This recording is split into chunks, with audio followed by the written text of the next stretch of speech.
Yun nga, marami nagtatanong sa akin na parang ang hirap naman ang trabaho mo. May nagsasabi na ang init naman ang trabaho mo. Uy, magkapote ka pag umuulan. Sabi ko, wala namang trabahong madali. Talagang lahat ng trabaho mahirap.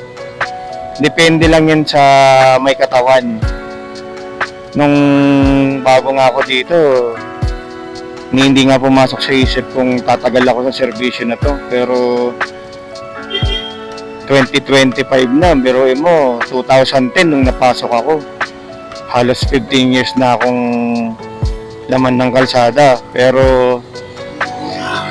mas minamahal ko yung trabaho ko kasi ito yung profesyon na ibinigay sa akin at ipinalad sa akin. Dito ako tumagal, mas marami ako napapasayang tao pag nakakatulong sa kanila.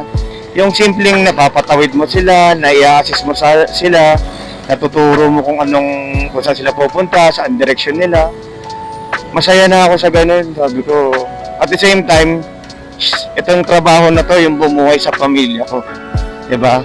Unang-una, 'di ba?